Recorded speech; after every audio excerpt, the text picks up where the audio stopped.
how did you first come to meet Alex Houston? I came to meet Alex Houston in the mid-'80s when he was introduced to me because he had an idea to put a company together with the People's Republic of China, a joint venture company. And he knew I had State Department connections, and he knew that I had business background, very successful, so he elected to make me the president of the company, and we put this business together, a legitimate business manufacturing capacitor banks for the mining industry. Well, it was the Chinese that told me that Alex Houston was involved in all these nefarious acts, and they did show me hard proof. Okay, but you were approached by a Chinese intelligence officer who gave you this information. What did he tell you? The Chinese intelligence officer told me that Alex Houston was involved in child and adult pornography. He was involved in drug running, and he was involved in money laundering for the Central Intelligence Agency, and it went all the way to the White House. Now, he alluded to that woman and her child that were in Mr. Houston's charge, I think his exact words were.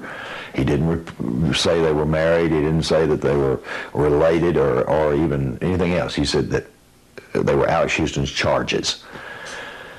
I believe were the exact words. Okay, so you then returned to the U.S. and began to investigate the information you were given about Alex Houston. How did that process begin? After about a week, I think, of thinking about it, I went ahead and began to reconnect with some people who were still active within military intelligence. Two people I met in a restaurant in Clarksville, Tennessee, that were attached to Fort Campbell, Kentucky. They were CIA. I met with them. And these men told me, basically, that what I had heard in China was most likely true. And that they didn't personally know Alex Houston, but they knew exactly what I was talking about. And that I had, in fact, bumped into something that I couldn't do anything about. I asked them if they could please steer me in the direction of someone who could help Cathy and her daughter break free mentally of their CIA mind control existence. They told me that they would look into it, but it was too risky, in essence, that I need to look somewhere else. Why didn't I contact one of my other friends? And they had told me all they could tell me. It was at that point that I began to believe that there were plenty of good psychiatrists and psychologists, particularly the ones that have engaged in research in mind control that I knew of, like UCLA's Jolene West and others, that I thought could be of possible help in helping me get Cathy and her daughter into therapy, because my intentions were to go back to China. I had no intentions of staying in the United States. During this week period of time, I discovered that my bank accounts had been pilfered. So did you think that the action on your accounts was due to what you knew about Cathy and her daughter? At the time that my bank accounts were just suddenly disappearing, the only way I could do anything was to surmise that Cathy O'Brien might be the reason that my accounts disappeared, because I knew about her. And I had inquired as to the validity of the charges that the Chinese had given me about Alex Houston and what he was doing. Okay, so now you're starting to believe that Cathy and her daughter are being kept under mind control by Alex Houston. Why didn't you just rescue them? Quite honestly, I didn't really know how to get her out of there. I didn't know how to trigger her out of her existence because I didn't know what her programs were. However, I did have one person who had worked in a capacity to where this individual did know codes, keys, and triggers. And he told me, he said the most common trigger used by the CIA at that level on individuals, whether they be military or whether they be civilian, is the voice of God. And I said, what? And he said, use the voice of God. I said, what does God sound like? And he said, just call her on the telephone and tell her you're God. And I said, yeah, right. What else do I tell her? He said, I'll get back with you. He called me back in a number of hours and explained to me that I was to give her a Bible scripture. And that was Psalms 37:37. Well, I had some knowledge of the Bible. I went and looked at that Bible scripture, and it said, Mark, the perfect man. I thought, this is ludicrous. So I called her up as the voice of God, and I told her to read Psalms 37:37 and meet this man at the Burger King restaurant in Goodlettsville, Tennessee at such a time, on such a day, which was actually the following day. I went to the Burger King really not expecting to see this woman. She walks in with a plastic smile, great big eyes, and she comes in and she looks at me as though I'm from off the planet, and she said, God sent me to you. Were you able to discern from your past work that she was in a trance? There was no question. There was no question as to Cathy's mental condition at that time, because that was the first time that I'd had the opportunity to sit down with her one-on-one without anybody else being around and literally ask her some questions in a literal mode and test her level of suggestibility and determine that she was indeed under someone else's mind-controlled influence. Now, who that person was, at that point in time, I did not know, other than Alex Houston. So at this point, you orchestrated an intermediary rescue of Cathy and her daughter.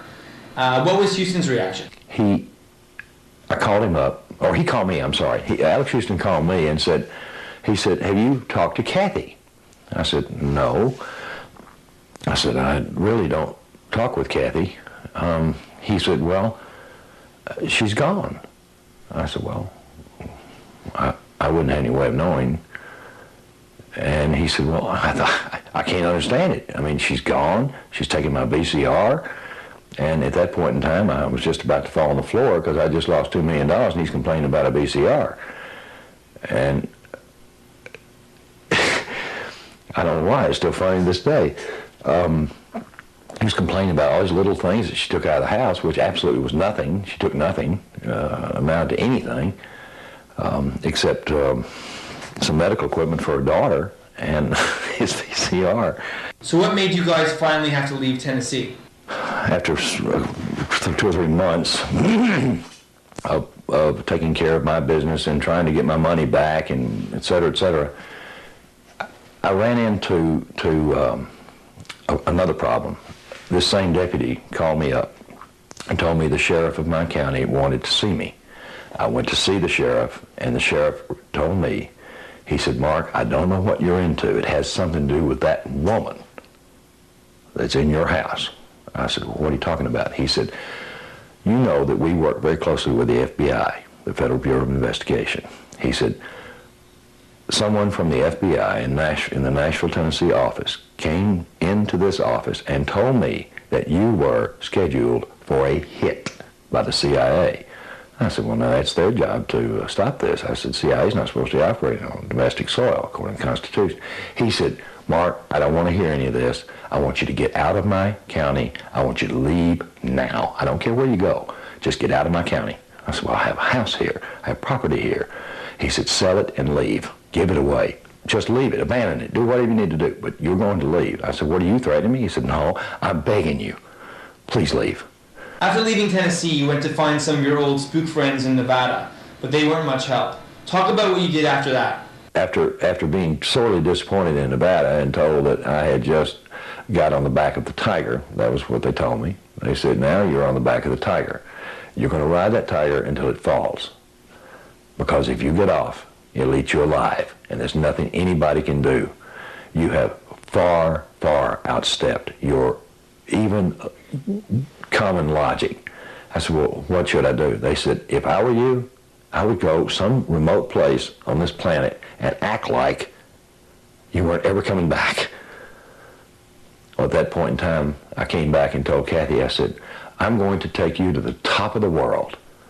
Well, that meant that she would have an overview of all the bad people, but she wouldn't be exposed to them. She said, the top of the world? Where is that? I said, it's far, far, far from here. It's in the cold, icy, frigid north. She said, well, I came from Michigan and it's cold, or something to that effect. And I said, well, you'll love this place. It's not as cold as Michigan, even though it's far, far north of it. She said, where? And I studied her face, and I realized that There was a very good chance that neither one was going to make it there alive. So I said, I'm taking you to Alaska. I used to work there. I know everybody, and there's only 2 ways in that place. Actually, there's 3. Air, sea, and 1 road. Everybody gets their picture taken. I thought, at least, I've got some friends in the intelligence community that will dispose of whoever kills me after they do it. I was absolutely convinced that my chances of survival were 1 in a million at that point. I had nothing to lose. Everything in my life had been destroyed, it seemed like overnight, even though it took months. So what was the process of you deprogramming her? The process of deprogramming is really the person, you don't deprogram anybody, the person deprograms himself. You establish that they're safe, not only in reality but in their mind. You establish a trust bond between the 2 of you. In this case, it was absolute trust because she was seeing that I was had lost everything, that I had been a very successful businessman before, and all of a sudden nothing. I'm driving around in a Pacer. There's any number of things that were, obvious to even somebody in her condition. So it took about 9 months of her writing out her memories, and then me taking those memories, holding them 3 weeks, letting her look at them, and if she remembered them, fine. If she didn't remember them, actually I tossed them in the trash, because in retrospect I did the right thing. Okay, before we get any further, I just want you to explain the whole concept of harmonics and how Cathy was programmed using tones and then what you call triggers. Everything on this planet vibrates at a different rate. Absolutely everything, even on a cellular level.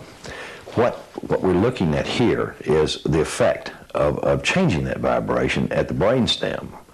And once that's done, once that's understood, which is clearly understood now, we can begin to understand how to control the mind of an individual externally by simply changing the vibration at the brainstem. Unfortunately, this is a very dangerous science because the brainstem can be damaged by combinations of harmonics. Cathy related to it as harmonic hell. And it was the sound, she claimed, of 2 rusty ships rubbing and scrubbing in the night. Well, I know this is, when she described it, it was one of those things she could not possibly have known, because I was sworn to secrecy not to ever divulge that information, even though it was just describing a tone. Well, every word that you and I are saying is a combination of tones. And if we learn how to control the modulation of those tones, we can actually affect someone's subconscious. And this has been known since the 40s. In the case of Cathy O'Brien, how would they create triggers in her memory that would then help them in some form of either sexual or espionage endeavor? Well, quite easily, because you must remember that someone like Cathy O'Brien, or anyone who's exposed to repetitious trauma prior to age 5, has an extraordinary high suggestibility level. They're very literal. Like she was telling me that she went into a place in the back of the White House that it said, "Serve us entranced." And I'm going, that's absurd in my own mind, but I'm not saying anything to her. And then all of a sudden, while sitting and going over my notes far away from her, I write it out and it says service entrance. That is the literal mind. She was told this is serve us entranced. So the next step, of course, was to see if she could remember or write out the name or person or persons who were responsible for delivering that message. Because what that actually did act as a trigger, because she had been pre-programmed with the word entranced and serve us, okay? In serve us of her country is the way she was taught. What was your reaction to her when she started talking about major, like the president? Well, my reaction to Cathy's first information was, in spite of all that had happened, was disbelief. First of all, I had never been exposed to the phenomena of pedophilia or adults having sex with children. It didn't equate in my mind. I knew that it was obvious, and I had studied all the Hammer stuff, and I knew that it existed, but I didn't relate to it. And to be naming top people in Washington all the way to the presidency, including George Bush, I had a great deal of difficulty because I met George Bush, and I knew a lot of these people. I thank God didn't know Byrd. However, I did know a lot of the people she was mentioning, not personally, but I had met them at parties or had been inaugurations or whatever, and more or less in my mind, I had an acquaintance with them. So you were shocked. I was shocked. I was in a state of shock that I could not relate to what she was saying, nor could I believe that it was all true. I thought it might be some screen memory or something that was planted memory to destroy her credibility. And at that point in time, the only proofs that I had was on Alex Houston and some operations with NASA and some events that were very specific to her victimization that occurred in the state of Alabama and Tennessee and in Michigan. That's all I had. What did you do with the stuff that you thought was provable? I took those memories that she had recovered and the details, the maps, everything that she handed me, and I turned it over to people that I knew within federal law enforcement, not FBI, federal law enforcement, and I'll tell you one of them was Customs. I turned it over to them, and they in turn provided me with enough substantiation and proofs that I could prosecute. But nowhere at any time did anybody tell me that what she was recovering as far as memory goes on George Bush or any of these other things could have any plausible reality. So I really didn't focus on those at that time. It wasn't until after we got back that I had an opportunity to reconnect with some of my former associates and people within the intelligence community and validate the fact that some of these people are engaged in those atrocious things. Now, where was Kelly at this point? While we were in Alaska and Kelly was safe, she started beginning to have memory flashes, and she went into respiratory failure. So we took her to Humana Hospital, and the diagnosis there, they could not find any biological reason for her respiratory failure. So they brought in a psychiatrist. The psychiatrist was state appointed. The psychiatrist had seen many mind control cases because of the Air Force Base up there and because of, espionage being launched out of Anchorage and that area for years. When this doctor, Patrick was her name, a psychiatrist for the state, evaluated Kelly, she wrote in Kelly's medical documents, as published in the book, that Kelly was a victim of mind control. That was the first time anyone had validated that on paper that was not connected to us or anybody that I knew.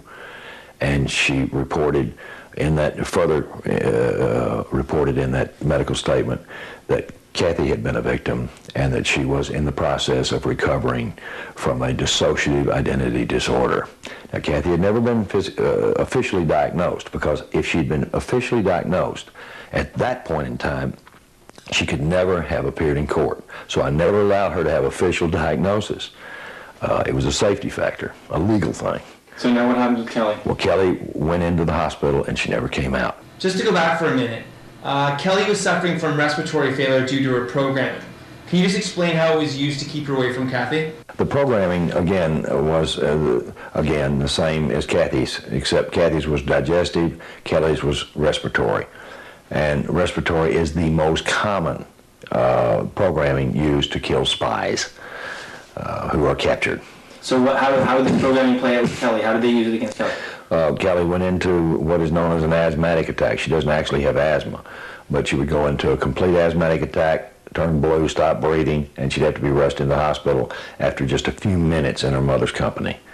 So it became so horrible for Cathy, because she loves her daughter and she wanted to help her and she wanted to give her comfort, because her daughter had already been through hell all her life, and then now she's being raised in an institution. Not even one institution. She's been bounced around all over the place. Explain what happened when you guys returned to Tennessee and tried to regain custody of Kelly. So the state of Tennessee, when they took custody of Kelly, when she'd been transferred from the Kentucky facility, we began to fight our case. And when we brought our evidences into the court, Cathy was charged $2 million in child support. this was quite a surprise, but not a surprise. We knew that they were going to use this to keep Cathy away from her daughter because they knew Cathy would have to flee. She couldn't have to pay $2 million or go to jail. Well, the district attorney happened to be someone of extraordinary ethics for that particular court. And he stood up and he said, Your Honor, you're violating every law that I know of. And the judge said in open court, laws do not apply in this case for reasons of national security. He said it in front of court watchers. He said it in front of about 8 or 9 lawyers, in addition to people that, who knows who they were. They were sitting in the courtroom. And what's the significance of... The significance of it is simply this. That judge, in essence, saved our lives because he absolutely said publicly that the United States government was responsible for covering up this case. And even though he didn't have to state why, and we weren't allowed to present our evidences, we knew at that point in time that we could not prosecute our case in any state, federal, criminal or civil court. The 1947 National Security Act I had worked under for years. I knew exactly every tenet in it. So I told Cathy when she was crying and crying when she left the courtroom, she said, there is no justice. I said, you just got the greatest form of justice that I know of. And I'm still, my ears are ringing with what that judge said. How do you define justice in this case? Has it been granted, and what are you guys going for? The only justice that Cathy and I have been able to see is our ability to exercise our First Amendment rights. Since that judge invoked the National Security Act in open court, it allowed us to self-publish our book, which was in essence not even a book, and I still don't call it a book. It's a documentary of what happened to Cathy that we can prove, and what happened to Kelly that we can prove, and what happened to me after I rescued him. Have people outside of your circle of friends been given copies of the book? Every person in Washington, we sent over 1,100 certified mailings well before the book was ever published of the contents in Transformation of America. That was done over a 2-year period of time, a 3-year period of time, from 91 to 94. In 95, we thought we were going to be able to address the House Intelligence Select Committee on Intelligence Oversight. It was in April of 95 when we were turned down the last time. Our lawyer, who's a federal lawyer, advised us on good advice to take that portion of the documentation that we had, which was quite extensive, and we actually sent to Washington to well over 1,000 people in both houses of Congress, within the Pentagon. I mean, every single one. The reason that they're mentioned in that book is because I didn't want anybody coming back and say, well, if you just contacted me, we could have fixed this. But no, you just broke this law, this law, this law. I said, Cathy, we're not going to leave any stone unturned. So we sent them out.